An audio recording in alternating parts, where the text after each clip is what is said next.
Price, my guy. What is up, everybody? It is Taylor Price of the Taylor Price Podcast. And before I go any further, I want to say shout out to Steel Beans. I found your TikTok as I was scrolling through, and I was looking for music that I wanted to debut or something like that. And this was awesome. So this TikTok, as you guys can see here, is Steel Beans. He's a one-man band. That is amazing. So I want you guys to check that out, and I want you guys to enjoy and help him fund his tour, steelbeans.bandcamp.com.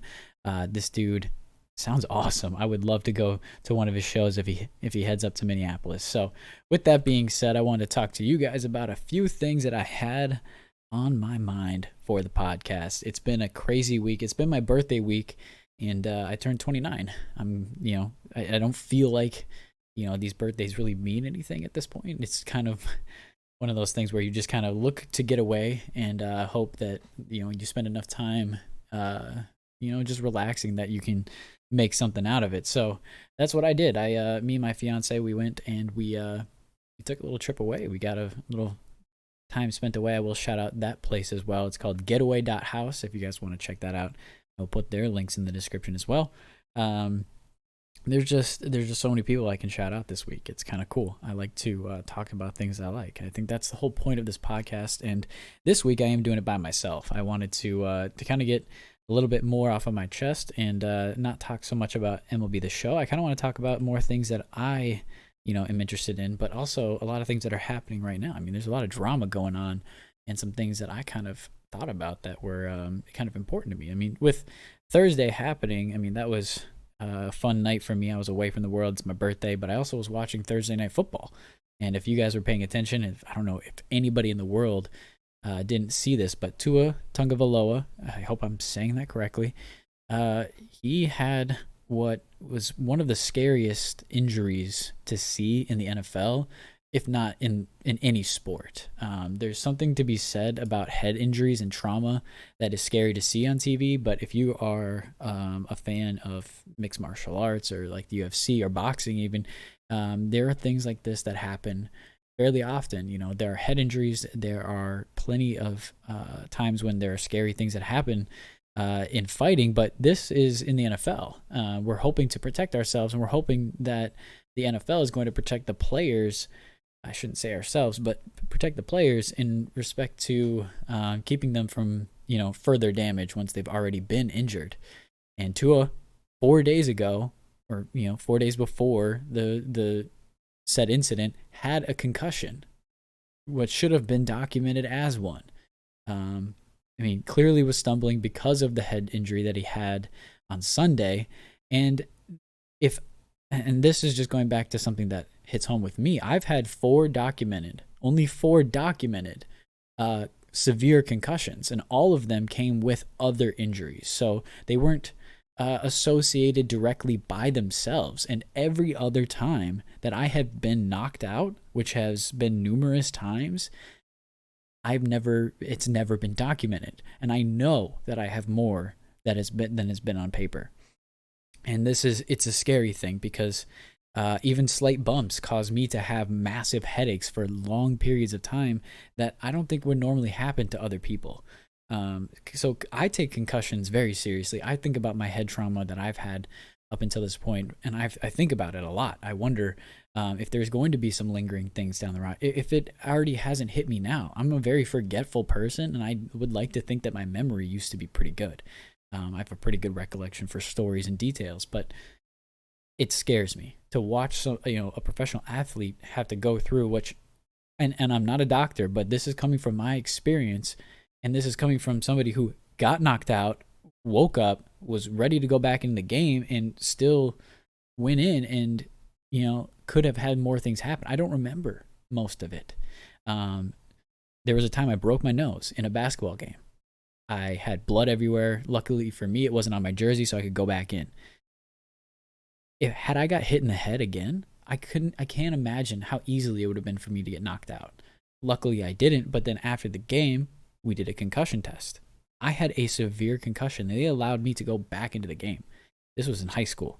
So I didn't graduate till 2012. I'm old. Clearly I mentioned that by saying I'm 29. at the beginning of this podcast.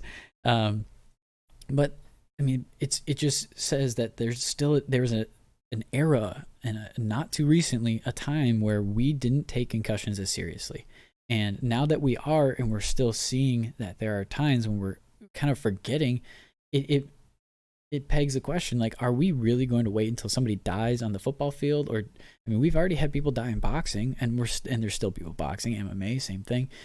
But in the NFL, where it's on a national stage, where it's been the America's sport, that is a scary thing to think about.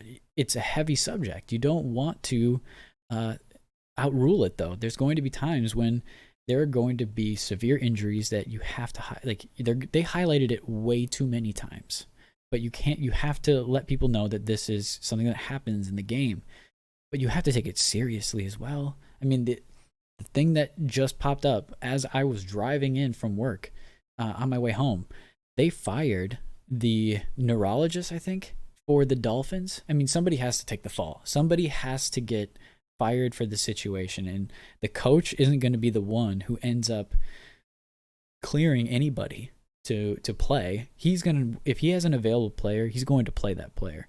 If Tua gives him the best chance to win, why wouldn't you put him in the game? Yes, you as a coach and a human being know that that man has been concussed recently, and you should take that considerably, you take that in consideration.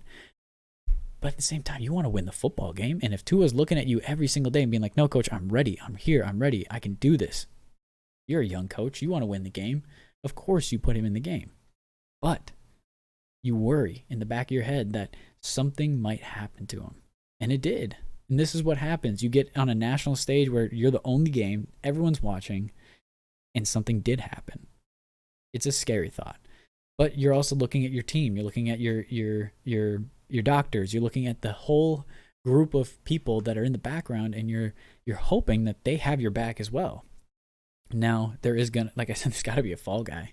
There has to be somebody that's going to take the blame and take this, right on the chin, and has to get fired for it. The neurologist, the guy who cleared him, I think they mentioned something in the article, like there's multiple things that happened. There were multiple mistakes that led to this firing.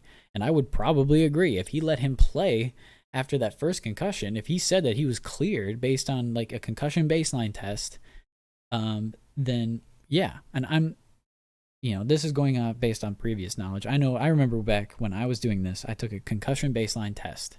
And if I failed that test, clearly I had a concussion. But I started to remember those answers. So you just have to take it again. You have to update. You have to almost micromanage those people who get more head trauma than other people. And that takes a lot more effort. Probably a lot, maybe another person to keep an eye on it. But it seems like other teams have found the right way to do it, because there are other athletes that are coming out right now stating that their doctors and their team behind them kept them away from the game, and it saved their life. So if those are things that are happening, then why are we miscalculating this situation? There should have been somebody in that doctor's ear or that team's ear saying, "Hey, there's got to be something done for the guy. We got to take a second look. We got to get a second opinion." And it just didn't happen. And you feel terrible for Tua. Concussions are no joke, and you hope for the best, for the guy, but there are so many other factors that can be taken into consideration when getting you back onto the field after you've had some head trauma. So, but getting fired, that's something that, somebody always has to take the fall. And it's happened to me. I've had to take the fall, even though I've done good work before. I'm not speaking for this guy. This guy clearly, they said, made some mistakes, but there's going to be some cover, they got to cover their asses in some way. But I mean, this is just coming from personal experience. I managed a golf course. This is small scale. This is completely small scale. If you know anything about businesses and managing, you know that golf courses operate at a negative, basically, on the golf operations alone. So we're managing a golf course. You need to have a good food operations or bar and beverage operation to keep that golf course afloat. And also memberships kind of help play into that. And if you're a wedding destination, that helps too. So the golf course I happened to manage, I was working at beforehand as, a grounds crew member. So I could do anything you ask on a golf course. I can mow greens, mow roughs, mow tees and collars. I can cut cups. I can aerate a green. I can put in water lines. I can install sprinklers. I can do all that. Like anything maintenance wise, I got pretty good at. Turf wise, I don't know the turf knowledge that you need, but there is a whole nother side to the golf course, the managing side, that if you don't have selling skills, then you have to have good customer service. You have to be able to service the golfers that come in. I got fired from a golf course after tripling their membership at their B course. They had two different courses, and their A course was their top tier course where they had to have their memberships cost a little more. And because of that, they had a second course that was a little run down. It had an extra 9 holes compared to the 18 that they had at the main course. But this course had it was not well kept. It wasn't kept up to the same standards as the A course. Hence why they funneled most of the money into that main one. So it was my job that summer to sell memberships, to just drive interest in this crappy golf course that has had minimal amount of members every single year.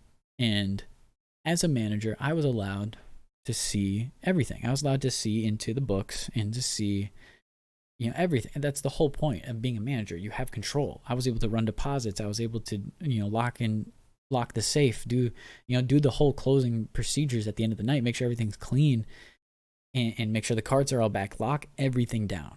So I knew how to manage my golf course. I was also good at selling things. I could sell beauty products in Sam's Club. In fact, I did that. I didn't know anything about foaming cleanser or facial scrub, but I sold out of my product. So imagine what I can do with something I like. Well, I love golf. I love golfing. I love golf memberships. I love trying to get people to enjoy the game. So you bring me to the golf course, I'm going to just sell out. All you got to do is just ask. So it was my job as a manager to help sell memberships. That was my goal. So what did I do? What did I do when I was selling those beauty products? I learned the averages. I learned what I needed to know to help sell as well. So with beauty products, you need to know a few things, but what is it used for? And then how much it costs, and how much of it do you get? So with beauty products, I was selling a year's supply of facial scrubs all in a bottle. Facial scrubs cost like hundreds of dollars every time. So if you can do 2 facials a month for way less because you buy a year's supply of it for $60, boom. You got what you need. I can sell golf memberships to golfers because they already like being there. They wouldn't be there if they didn't want to be. But you got to sell them on the experience that they're going to get there. I knew how to sell that. I knew how to do that easy. I look into the Excel spreadsheet. I see how many members there was in the past year, the past couple of years. Actually, I can go back the last 5 years. I can see how many members there were for the last 5 years. And I see that there was no more than 260 members total in any given year. And the lowest they got was maybe 230. So they had a rough average of the same amount of people every single year, give or take 30. So it was my job to sell memberships and help that number grow.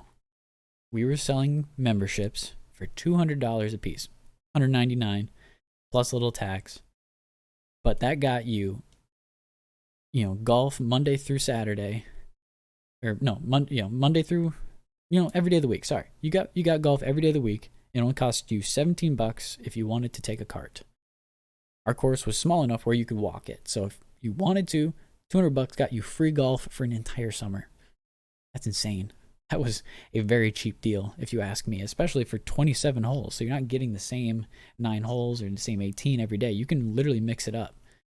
I don't know. I liked that. I had a good time at that golf course myself. And once it was kind of in good shape a little bit later in that summer, once we had gotten some money, because foreshadowing, once I was there, I was able to get people to buy into that.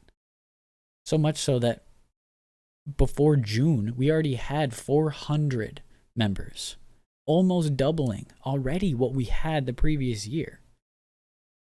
And I was told that I was going to take on a bigger role. And that's what I did. I was there more often. I was there from almost from sunshine to sunset. Like, I was there all the time. So much so that all of a sudden we had 600 members about 2 months later, at the end of July.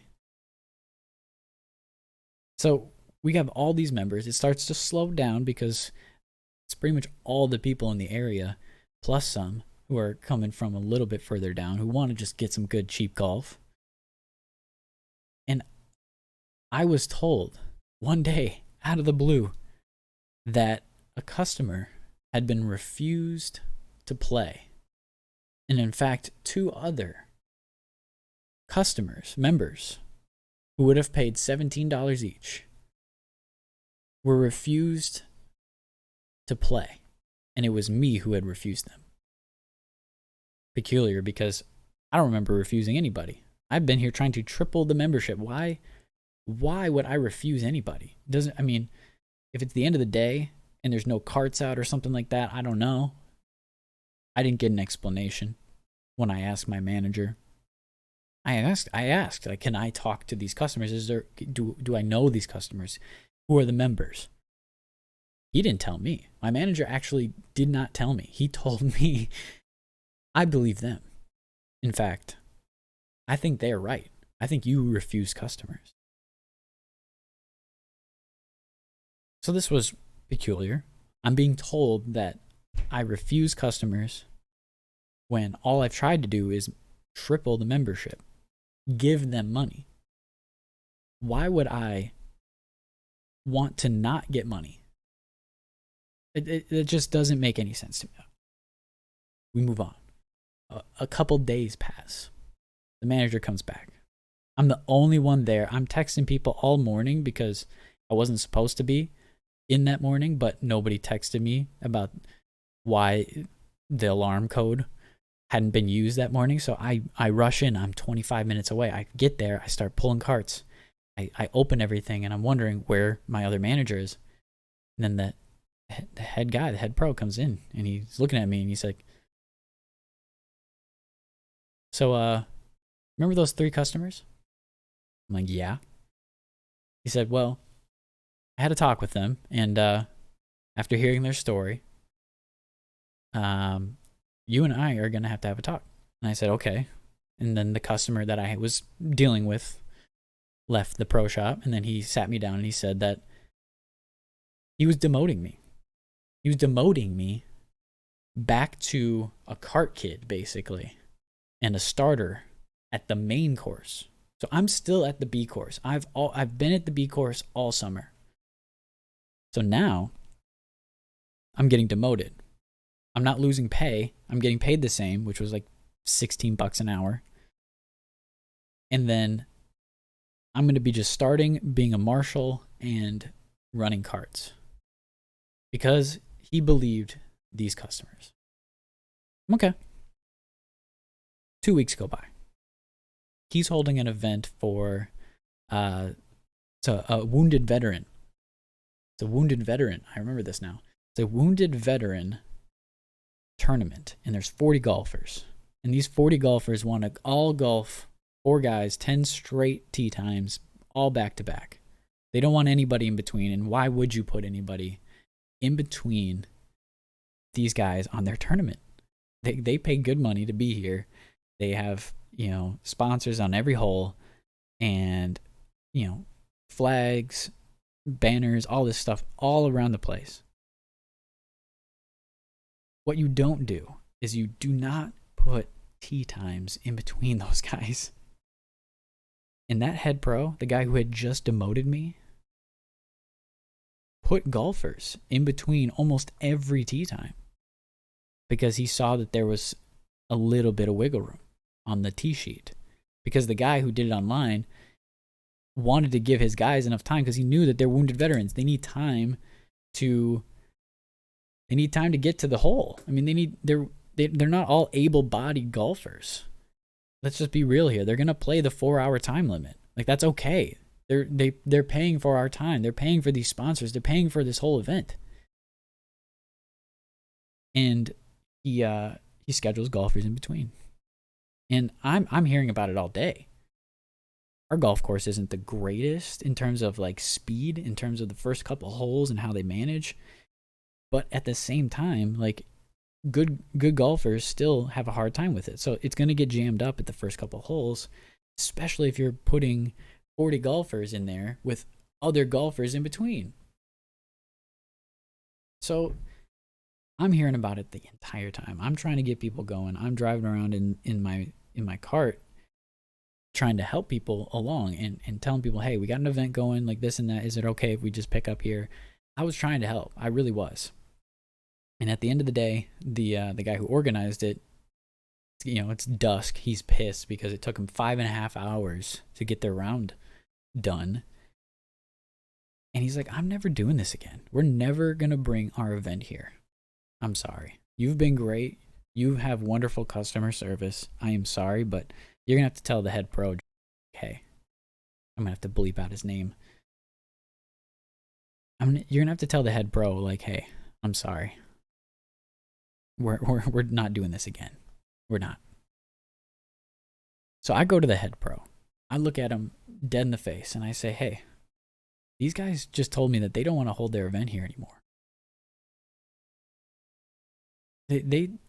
They're distraught, like they're mad.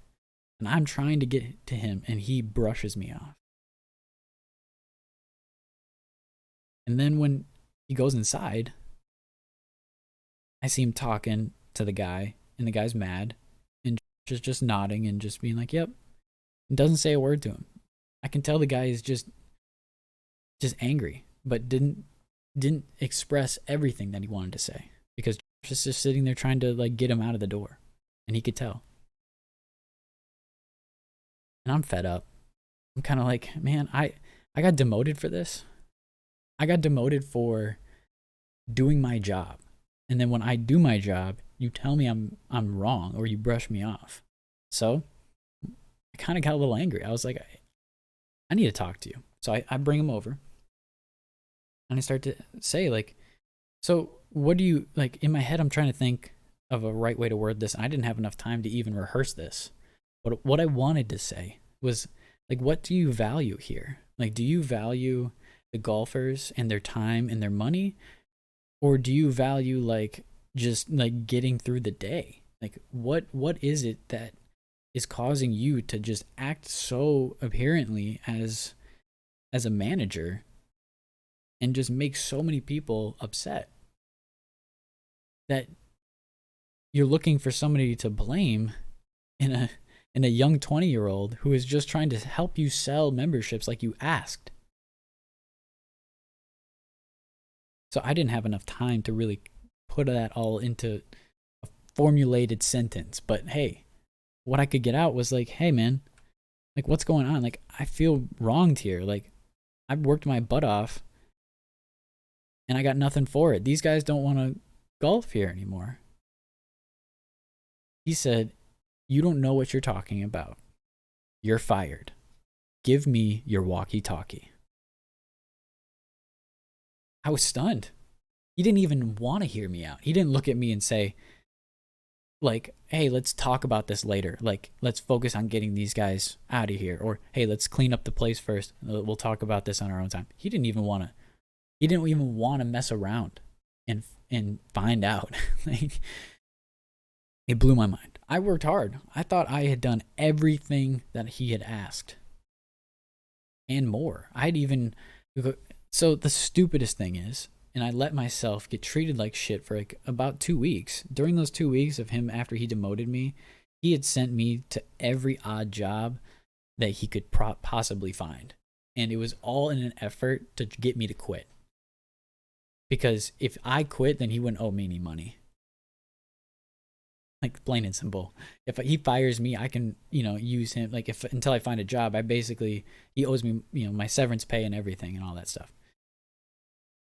Because he fired me. So he was trying to get me fired. Like that is one of the scummiest things that I have ever dealt with.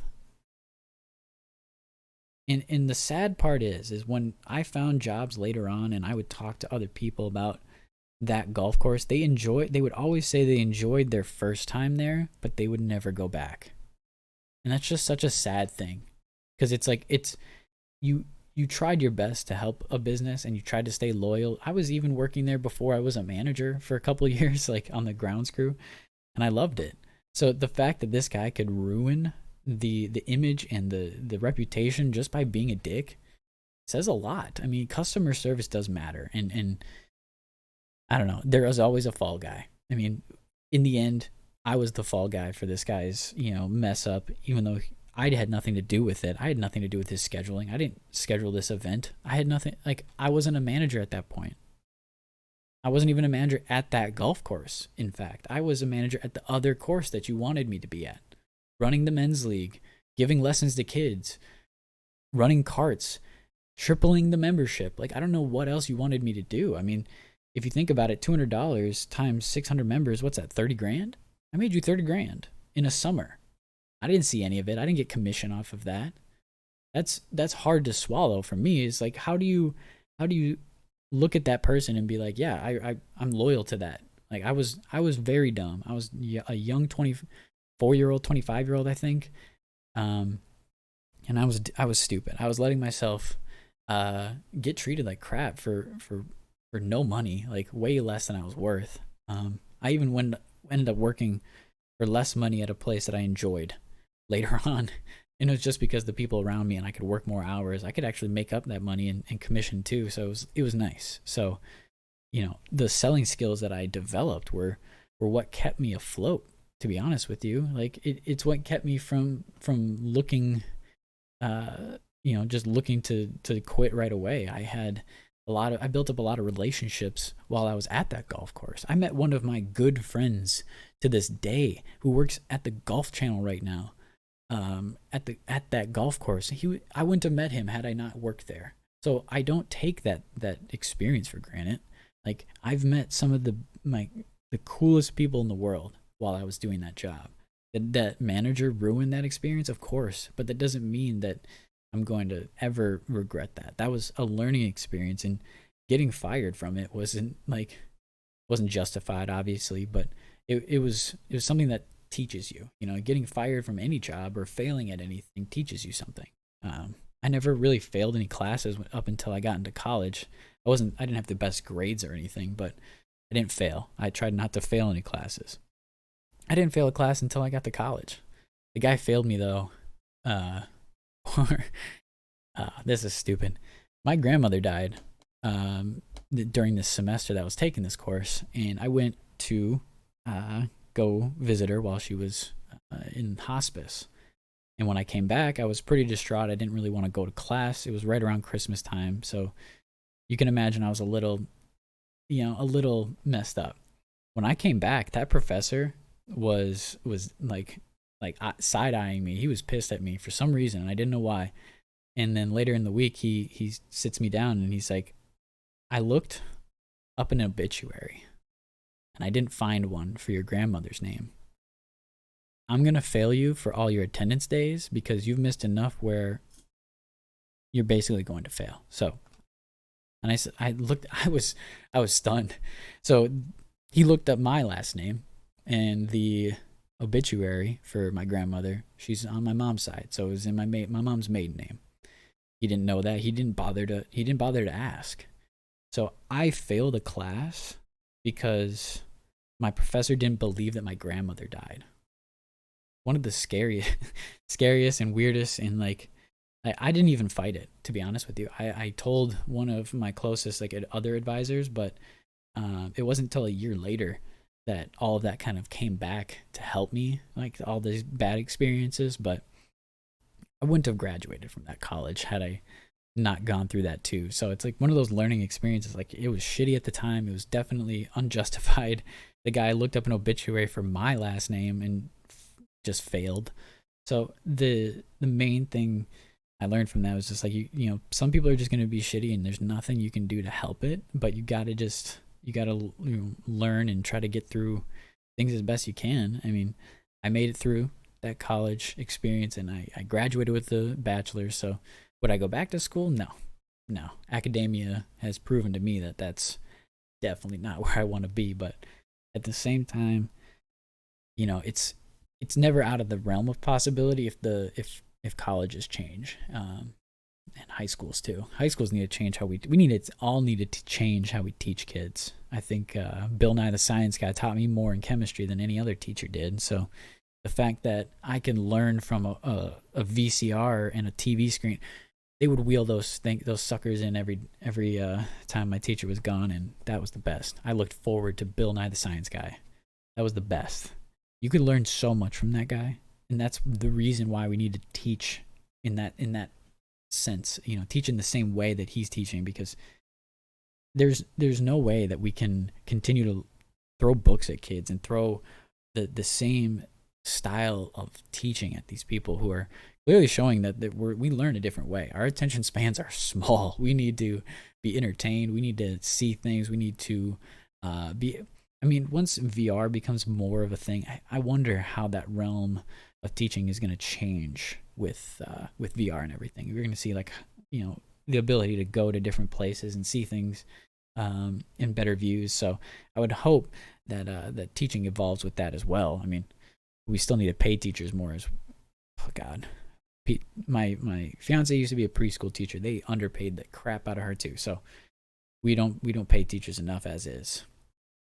That's just one of those U.S. things that we have to deal with. So it's been kind of an ongoing trend, and if we're not going to change it, then there's not going to be teachers. Sooner or later, we're just going to run out. But full slate on the docket for the United States here. We got a lot of drama going on in the world. I mean, the NFL has got drama. I got drama. I mean, my work's not paying me. Yeah, that's the other thing. Yeah. My work's not paying me. HR is struggling. I mean, I feel like the whole world is struggling right now. And it's, the hurricane as well. Like, I can understand it. It doesn't make me feel good to try to get mad at people while there's a huge, hurricane going on, but I do need to get paid too. I work hard.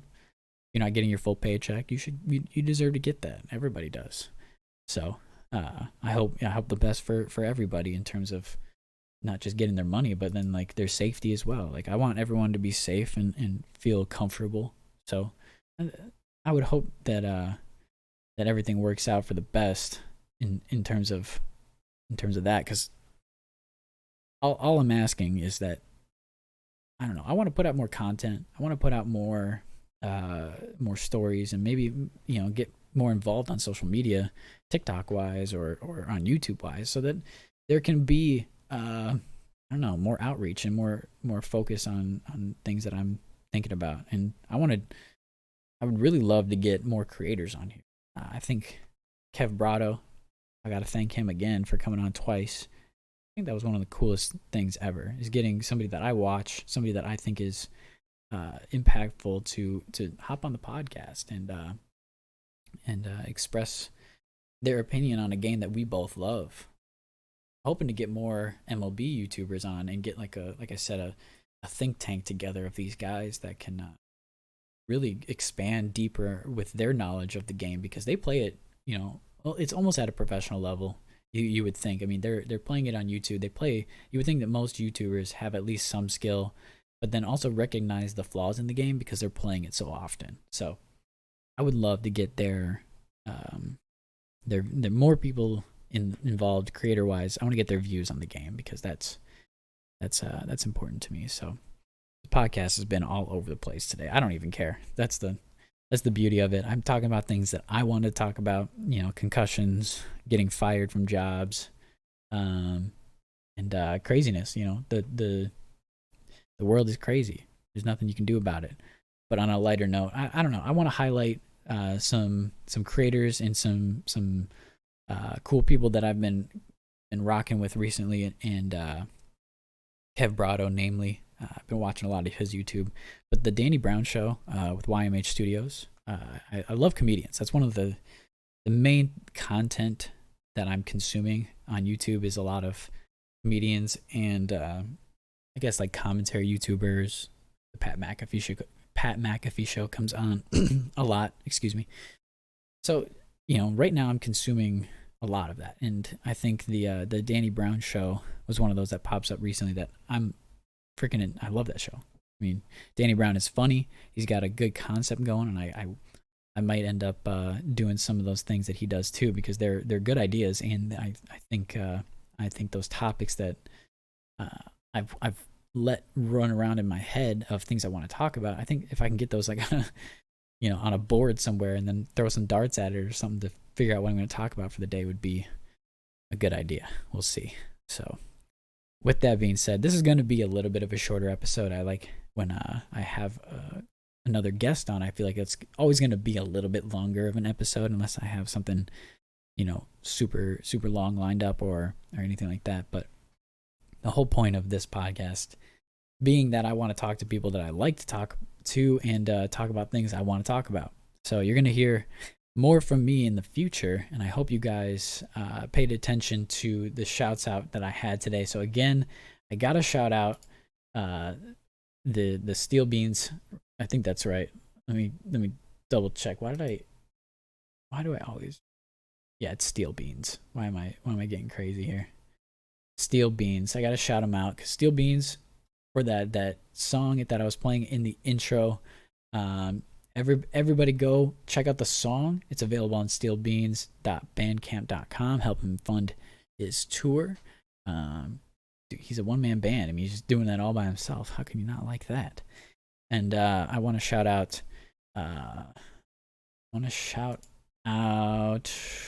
I mean, the Danny Brown show. That's a good one too.